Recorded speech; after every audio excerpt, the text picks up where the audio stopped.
शक्ति है, उनसे बचना असंभव है। तभी संत नारद वहां आए और सब देवताओं को मनाया कि चलो, देवी माता है, मातेश्वरी है, जगदम्बा जगत जननी है, आराधना से प्रसन्न होती है। कुमाता कदापि न भवति, माता सब पर प्रसन्न होंगी, हम भी उनकी स्तुति करेंगे, जरूर प्रसन्न होंगे। जगदम्ब नमस्तुभ्यं शिवायै च नमोस्तुते, चंडिकायै नमस्तुभ्यं कल्याण्यै च नमो नमः। या देवी सर्वभूतेषु मातृरूपेण संस्थिता, नमस्तस्यै नमस्तस्यै नमस्तस्यै नमो नमः।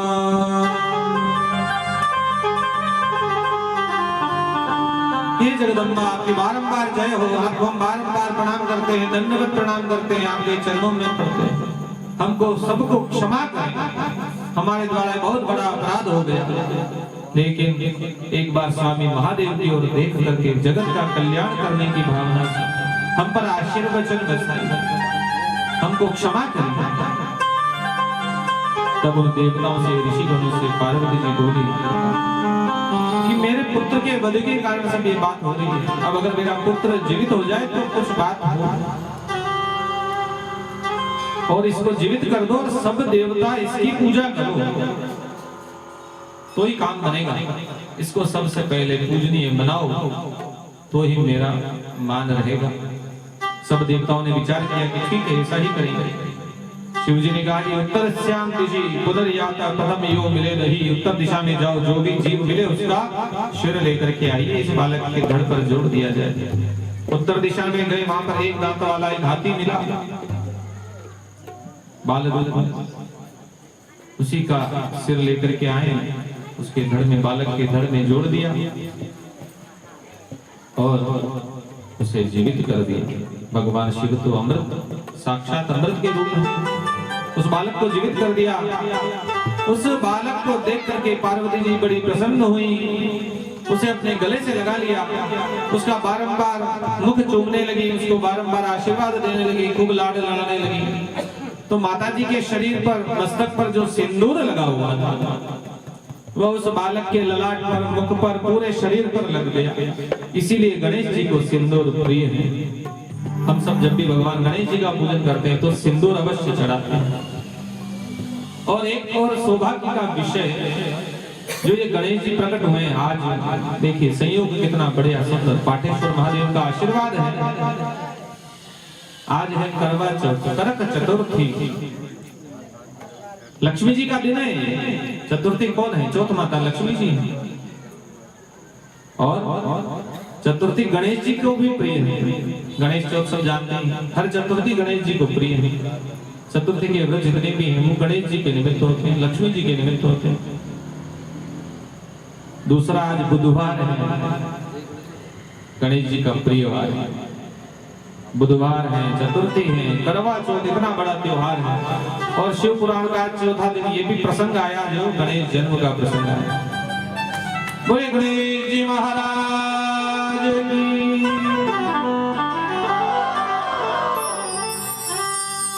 गजाननं भूत गणादि सेवितो सर्वेश्वर जम्बो फलचारु भक्षणा उमासुतं शोक विनाशकारकं नमामि विघ्नेश्वर पादपङ्कजम्। भगवान गणेश जी प्रसन्न हुए, उनको तब से गणाध्यक्ष बनाया गया। सब देवताओं में सबसे आगे पूजनीय, प्रथम वंदनीय, विघ्नों के संहार करने वाले पद पर अभिषिक्त किया। वेदों का भी पहला मंत्र गणानां त्वा गणपतिं, कि गणों के अधिपति गणपति को हम सबसे पहले प्रणाम करते हैं। उनको आशीर्वाद दिया कि आन्नेदं सिंदूरम दृष्टते सांप्रदम, यदि कि तुम्हारे शरीर पर ये सिंदूर लग गया है तो जो भी तुमको सिंदूर अर्पण करेगा, सबसे पहले तुम्हारी पूजा करेगा, उसका सब कार्य सिद्ध होगा, उसमें कोई अमंगल नहीं हो सकता। तो बारंबार जब भी कोई कार्य प्रारंभ होता है तो उसमें गणेश जी का पूजन सबसे पहले करते हैं। देवताओं ने अमृत मंथन किया था, तब भी गणेश जी को याद किया था, क्योंकि उस समय में विघ्न उपस्थित हो रहे थे। जब वो मंथन करने को लोग तैयार हो गए तो जो मथनी उन्होंने बनाई वो बार बार डूब जाती थी नीचे, तो विघ्न आ गया। फिर कच्छप भगवान ने अवतार लिया और मंदराचल को धारण किया। उससे पहले भी गणेश जी को पूजन किया। शिव जी ने त्रिपुरासुर का वध किया, उस समय में गणेश जी का पूजन किया। तो जब जब देवताओं के भी कार्य अटक जाते हैं तब वो गणेश जी को याद करते हैं। तो हमको भी हर कार्य में गणेश जी को सबसे पहले मनाना चाहिए। चतुर्थ्याम समत्पन्नो भाद्रे मासी गणेश्वरे, कि भाद्रपद मास की कृष्ण पक्ष की तिथि है, उस दिन भगवान गणेश जी का प्राकट्य हुआ, इसलिए ये तिथि भगवान गणेश जी को विशेष प्रिय है। इसलिए हम गणेश चौथ का त्योहार मनाते हैं, गणेश चतुर्थी मनाते हैं। उनको दुर्वा भी प्रिय है। तांबूल, नैवेद्य, दक्षिणा, धूप, दीप, मिष्ठान इत्यादि भगवान गणेश जी को विशेष प्रिय है। मोदक प्रिय है। नमक से रहित मिष्ठान्न भगवान को अर्पण करना चाहिए। और गणेश जी का व्रत जो भी व्यक्ति करता है जीवन में, उसकी सब मनोकामनाएं पूर्ण होती हैं, सब विघ्न नष्ट हो जाते हैं। जो भी कोई व्यक्ति गणेश जी का पूजन करता है उसे सब रिद्धि सिद्धि ऐश्वर्य की प्राप्ति होती है। आगे शरद कुमार जी वेदव्यास जी को कहने लगे कि गणेश जी का जन्म हुआ, उसके बाद में गणेश जी जो हैं सबसे प्रथम पूज्य क्यों हुए, इसका भी कोई कारण है। बुद्धि के दाता क्यों हुए, बुद्धि के अग्रगण्य क्यों माने गए। शुभ लाभ को देने वाले, विघ्नहरण, सुखदाता, विघ्न विनाशक, बुद्धि विधाता, रिद्धि सिद्धि के दाता हैं। मंगलकारी, मंगल करते तो भी शरण, जो भी शरण में आते हैं दिनकर के साथ मिल करके उन चरणों में शीश नवाते हैं। बहुत समय व्यतीत हुआ, गणेश जी बड़े हुए। विवाह यो संजातो सुता बीती चिताबो, दोनों पुत्र कार्तिक भी हैं, उनसे बड़े बड़े, दोनों खेलते कूदते मस्त रहते।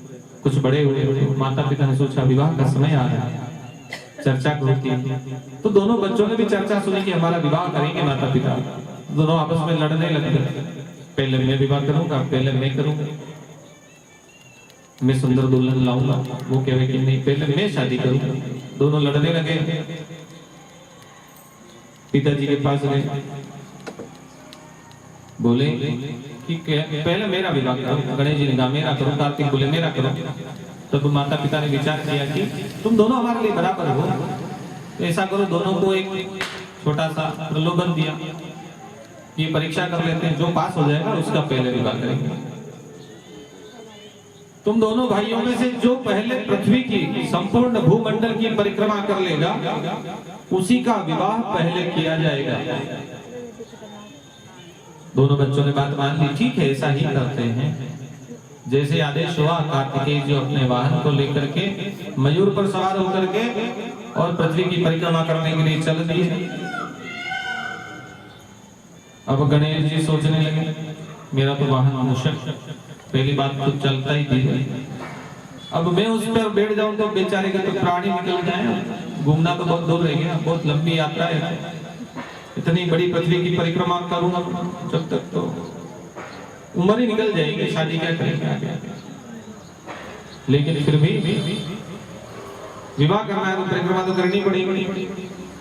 क्या करूंगा, क्या करूंगा, सोचने लगे, विचार करने लगे। और मन में विचार आया, त्वमेव माताश्च पिता त्वमेव बन्धुश्च सखा त्वमेव विद्या द्रविणं त्वमेव सर्वं मम देव देव। कि माता पिता आप मेरे सर्वस्व हैं, आप यहाँ आसन पर विराजिए। माता पिता को आसन पर बिठा दिया, दोनों का पूजन किया, चरण पूजा की, बारंबार प्रणाम किया और 7 बार उनकी परिक्रमा की और हाथ जोड़ करके सामने खड़े हो गए कि अब आप मेरा विवाह करिए। माता पिता ने कहा ये कैसी बात हुई, पृथ्वी की परिक्रमा करने भेजा, तुम गए नहीं और बोलते हो विवाह करो, ऐसा कैसे करें? तुम्हारा भाई आगे गया है, तुमको भी जाना है तो जल्दी जाओ, परिक्रमा करके फटाफट आ जाओ, जो भी पहले आ जाएगा उसका विवाह कर देंगे। तो गणेश जी कहने लगे कि मैंने तो एक बार नहीं 7 बार भूमंडल की परिक्रमा, पूरी पृथ्वी की, पूरी त्रिलोकी की परिक्रमा 7 बार कर दी, आपने तो एक बार ही कहा, मैं तो 7 कर दी। तब लौकिक रीति को निभाते हुए माता पिता ने बोला, वो तो जानते हैं शिव तो अंतर्यामी है, सर्वस्व समझते हैं, लेकिन लौकिक लीला बाल लीला के लिए कहने लगी कि ऐसा कैसे हो गया? यहीं कहीं खड़े हो, तुम कहीं गए नहीं और कह रहे हो पूरी पृथ्वी की त्रिलोकी की 7 परिक्रमाएं हो गई। तब बोलेंगे भवतो पूजनम कृत्वा शिवा शंकरयोरः स्वबुद्ध्या हि समुद्रांत पृथ्वी कृत परिक्रमा।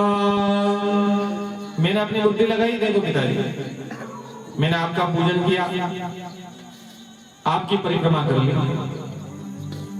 और ये शास्त्रों में कहा गया है कि जो माता पिता का पूजन करता है, उनकी परिक्रमा करता है, उसे पूरी पृथ्वी की परिक्रमा का फल मिलता है। अब या तो ये शास्त्र का वचन झूठा है तो आप बता दो, तो फिर जाओ।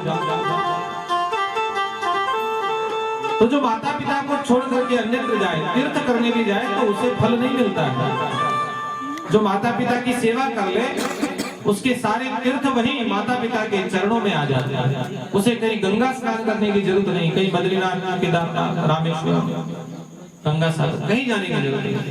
माता पिता के चरणों में सारे तीर्थ हैं।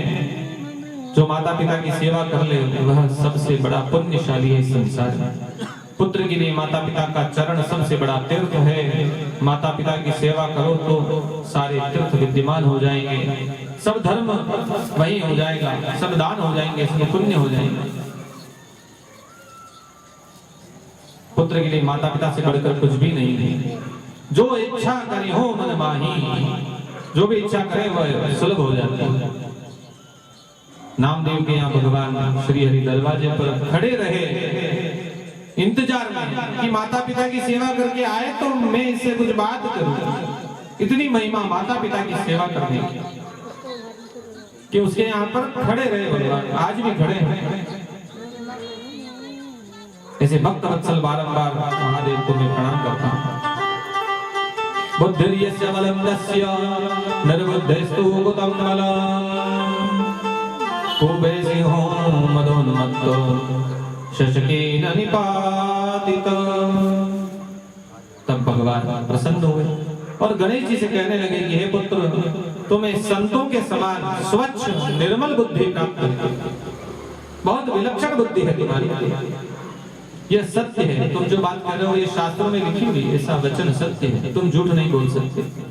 बुद्धिमान है, सबसे बुद्धिमान हो। बुद्धिमान व्यक्ति के सामने यदि कोई संकट आ जाए तो उसका निराकरण निकाल ही लेते हैं, कोई मार्ग निकाल लेते हैं जो धर्म के अनुसार हो।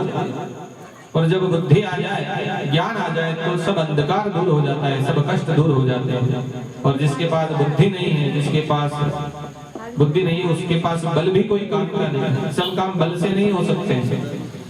बुद्धि की सबसे बड़ी आवश्यकता है। इसलिए भगवान ने आशीर्वाद दिया कि तुम्हारा सबसे पहले विवाह करेगा। गणेश जी के विवाह के लिए विचार किया। विश्वरूप नाम के प्रजापति, उनकी 2 कन्याएं रिद्धि और सिद्धि और बुद्धि, सुंदर कन्याएं, उनके साथ विवाह का विचार किया और विवाह का आयोजन भी कर दिया। क्योंकि कार्तिक देवता तो भ्रमण करने के लिए कब आएंगे, कितना समय लगेगा, कुछ निश्चित नहीं। तो बिना कार्तिक के वहां उपस्थिति में ही सिद्धि और बुद्धि के साथ गणेश जी का विवाह संपन्न कर दिया। सिद्धिर गणेश पत्न्यास्तु क्षेम नामना सुतो भव। और उन दोनों के गर्भ से गणेश जी को एक एक पुत्र रत्न, क्षेम नामक पुत्र, क्षेम यानी कल्याण शुभ, और बुद्धि नामक पत्नी से लाभ नामक पुत्र हुआ। अब पूरा गृहस्थी में आनंद लेने लगे गणेश जी। इधर जब कार्तिक भगवान आए तो 2 तो घर में बालक, 2 स्त्रियां हो विस्मित हो गए, ये कौन है? तब कहा कि भाई ये गणेश जी की पत्नी है, दोनों इनके पुत्र हैं। तो नारद जी भी प्रकट हो गए वहां आग लगाने के लिए। कार्तिक को बोले कि देखो तुम्हारे माता पिता तुमसे कितना प्रेम करते हैं, तुम्हारे में भेद किया उन्होंने, जैसा उन्होंने किया वैसा तो कोई माता पिता अपने बच्चे के लिए नहीं करते। इधर से तुम गए घर में इतना बड़ा उत्सव कर दिया। आज हम कोई घर में काम करते हैं, कोई शादी ब्याह हो तो हम पहले सोचते हैं कि हमारे परिवार वाले आएंगे कि नहीं आएंगे, छुट्टियां होती हैं सब चेक करते हैं पहले। आजकल परीक्षाओं के शेड्यूल भी बच्चों के देखते हैं, किसी के पेपर तो नहीं, फिर शादी की तारीख फाइनल करते हैं कि सबको आनंद मिलना चाहिए, परिवार का हर सदस्य उस समारोह में आना चाहिए। और तुम्हारे माता पिता ने तुम घूमने गए उधर परिक्रमा करने और विवाह जितना बड़ा आयोजन कर दिया, तुमसे पूछा ही नहीं और तुम्हारे साथ चल कर दिया। तुम बड़े हो, तुम्हारा विवाह पहले होना चाहिए। और 2 पुत्र भी हो गए, इतना काम हो गया, शादी हो गई, 2 पुत्र हो गए, तुम्हारे को पता भी नहीं। ये तो सारे गृहस्थी का आनंद ले रहे हैं और तुम पूरे जगत में जंगलों में घूमते फिरते अब आए चल करके थके आए। ऐसा अनर्थकारी काम है। तब कार्तिक को बड़ा क्षोभ हो, गुस्सा भी आया माता पिता और क्रोध में भरे हुए उन्होंने प्रण लिया कि आज से मैं माता पिता का मुख नहीं देखूंगा, आपके घर में नहीं निवास करूंगा, मैं आपको छोड़ करके दूर चला जाऊंगा। और माता पिता को प्रणाम करके क्रंच पर्वत पर तपस्या करने के लिए चले गए। और जो जो उनको रोका तो उनको क्रोध बढ़ने लगा, बोले कि अब मेरे पीछे आओगे तो मैं फिर वहां भी नहीं रहूंगा। फिर और आगे बोले कि अब मैं जीवन पर्यंत विवाह नहीं करूंगा, विवाह के लिए इतना प्रपंच मेरे से करवाया और शादी गणेश जी की कर दी, अब मैं जीवन पर्यंत विवाह नहीं करूंगा, मैं कुमार ही रहूंगा, ब्रह्मचारी रहूंगा। तभी से कार्तिक ने विवाह नहीं किया है। लेकिन भगवान कार्तिक का पूजन करने से भी सब पाप नष्ट हो जाते हैं। कार्तिक मास में कार्तिक भगवान का पूजन करना चाहिए। और अभी चल रहा है कार्तिक महीना, नियम से स्त्रियों को कार्तिक भगवान को स्पर्श नहीं करना चाहिए, क्योंकि कार्तिक सदैव ब्रह्मचारी है। अभी बहुत से लोग हनुमान जी के मंदिर में जाते हैं तो स्त्रियां गर्भगृह में नहीं जाती हनुमान जी के मंदिर में, क्योंकि वे ब्रह्मचारी है। उसी प्रकार से कार्तिक भगवान को भी स्पर्श नहीं करना चाहिए। अब आजकल तो क्या है कि शिव परिवार को बिठाते हैं सब मंदिरों में, तो कार्तिक भगवान को भी विराजमान करते हैं तो स्पर्श हो ही जाता है। लेकिन स्त्रियों को ध्यान रखना चाहिए कि केवल कार्तिक महीने में उनका अच्छा पूजन करें। अभी कार्तिक चल रहा, आराम से खूब पूजन करो, खूब भोग लगाओ, स्नान ध्यान करो, कोई चिंता नहीं। पुराने किसी भी मंदिर को देख लो आप, गर्भगृह में केवल शिव और शक्ति, शिव और पार्वती। नंदी जी भी बाहर रहते हैं, गणेश जी भी दरवाजे पर ही रहते हैं, द्वारपाल हैं। गणपति और इनका सबका स्थान गर्भगृह में। आज आपके घर में बेडरूम बनाओ तो पति पत्नी के नाम से बनता है, बच्चों की एंट्री भी नहीं होती। तो जो गर्भगृह हैं भगवान के, उनमें भी शिव पार्वती का ही निवास है। अब आजकल समय स्थान परिस्थिति के अनुसार व्यवस्था नहीं होती, तो सभी गर्भगृह में कार्तिक भगवान, गणेश जी, पार्वती जी, नंदी भगवान सबकी स्थापना होती है। कोई नहीं, जैसी परिस्थिति हो वैसे भगवान अनुकूल हो जाते हैं। घर से ही पावना में कोई मेहमान घर में आओ तो पीछे वो आता है साहब यह व्यवस्था करो, यह व्यवस्था नहीं चाहिए। जैसी हमारी व्यवस्था है वैसे ठाकुर जी को भी रहना पड़ेगा, इसमें कोई दोष नहीं। लेकिन कार्तिक भगवान की पूजा कार्तिक में ही करना चाहिए। उसके बाद से कार्तिक कभी घर नहीं लौटे और क्रौंच पर्वत पर निवास करने लगे। और शिव पार्वती दोनों ही अपने पुत्र का हालचाल पूछने के लिए मल्लिक और अर्जुन वृक्ष के रूप में वहां पर जाते। और मल्लिकार्जुन ज्योतिर्लिंग की स्थापना भी इसीलिए हुई कि वहां पर कार्तिक का ध्यान रखा जा सके। पुत्र को ऐसे थोड़ी छोड़ दिया जाए, माता पिता को तो चिंता रही। तो तभी से भगवान मल्लिकार्जुन रूप में प्रतिष्ठित हुए, भक्तों पर कल्याण करने के लिए, भक्तों पर कृपा बरसाने के लिए भगवान ने अवतार लिया और इस रूप में भी विराजमान होकर के जगत का कल्याण किया। माता पिता ने नियम बना लिया कि अमावस्या को तो शिव जी जाएंगे कार्तिक के ध्यान रखने के लिए और पूर्णिमा को पार्वती जी जाएंगे। ये परंपरा आज तक चली आ रही है। तो जो भी व्यक्ति इस कार्तिक देवता के प्रसंग को, भगवान गणेश जन्म के प्रसंग को सुनता है, श्रवण करता है, उस पर प्रभु सब प्रकार से कृपा करते हैं।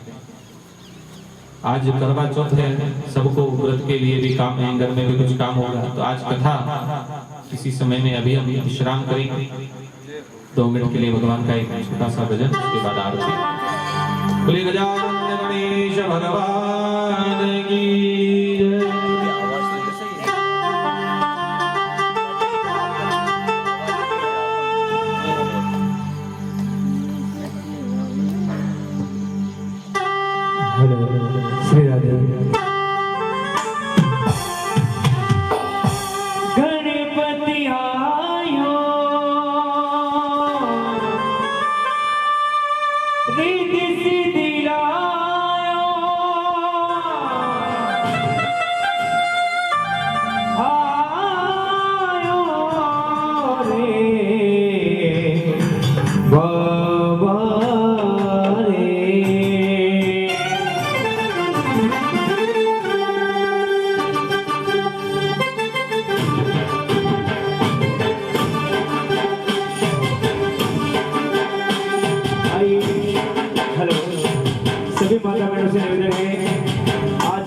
गणेश का जन्मोत्सव हुआ है।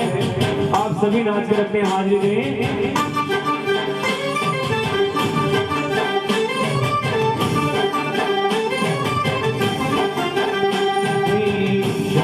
आयो बाबा दिसती आयो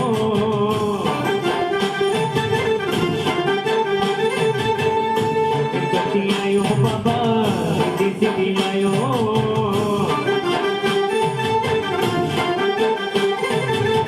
गजन दिहायो दिसती आयो गजन दिहायो दिसती आयो